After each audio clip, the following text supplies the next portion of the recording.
जय श्री श्याम सभी को। आज मैं आप लोगों के लिए बहुत ही सुंदर सी खाटू श्याम की कहानी लेकर आई हूँ। अगर आप लोगों को ये कहानी अच्छी लगे तो वीडियो को लाइक एंड शेयर करें, चैनल को सब्सक्राइब करें। तो शुरू करते हैं खाटू श्याम जी की सुंदर सी कहानी। खाटू श्याम जी का एक बहुत ही बड़ा भक्त था जो कि बचपन से ही खाटू श्याम जी को चूरमे का भोग लगाकर खुद खाना खाता था। बचपन से ही बहुत सेवा करता था खाटू श्याम जी की और चूरमे का भोग लगाकर खुद खाना खाता था। बचपन से जवान हुआ, जवान से फिर बड़ा हुआ तो उसकी शादी भी हो गई और बहुत टाइम देखने के बाद उसकी पत्नी ने एक दिन बोला कि आप खाटू श्याम जी को भोग लगाकर खाना खाते हैं, क्या कभी खाटू श्याम जी ने आपका भोग स्वीकार किया? तो उस भक्त के मन में भी ये बात आई कि नहीं, कभी स्वीकार नहीं किया। तो एक दिन उस भक्त ने चूरमे का प्रसाद लिया और खाटू श्याम जी के सामने बैठ गया और कहने लगा कि खाटू श्याम जी आइए और भोग लगाइए।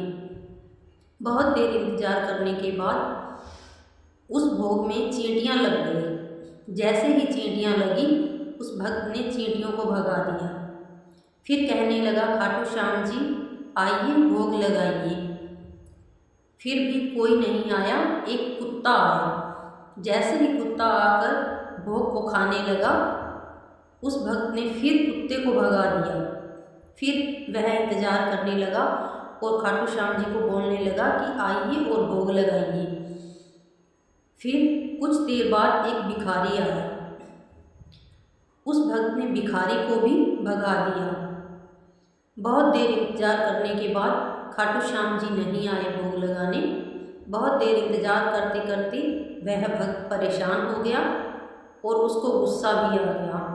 उसने वह प्रसाद उठाकर बाहर फेंक दिया। जैसे ही गुस्से में वो प्रसाद फेंका वह जाकर खुद भूखा ही सो गया और सोने के बाद उसको सपने में खाटू श्याम जी आए। आने के बाद उसने गुस्से में कहा, अब क्या लेने आए हैं? मैं भोग लेकर बैठा था, आपने भोग नहीं लगाया। प्रसाद लेकर बैठा और आपने भोग नहीं लगाया। तो खाटू श्याम जी बोले कि पहले मैं चींटी के रूप में आया तब तुमने मुझे भोग नहीं लगाने दिया। फिर मैं कुत्ते के रूप में आया, फिर भी तुमने मुझे भोग नहीं लगाने दिया। फिर मैं भिखारी के रूप में आया तब भी तुमने मुझे भोग नहीं लगाने दिया। फिर तुमने गुस्से में वह प्रसाद बाहर फेंक दिया। तुम्हें पता है मैंने कितनी मुश्किल से उसको उठाकर मिट्टी से और खाया उस भोग को, और तुम बोल रहे हो कि मैंने भोग नहीं लगाया। मिट्टी में डाल दिया सारा भोग और अब मैं वह भोग लगा कर आया हूँ।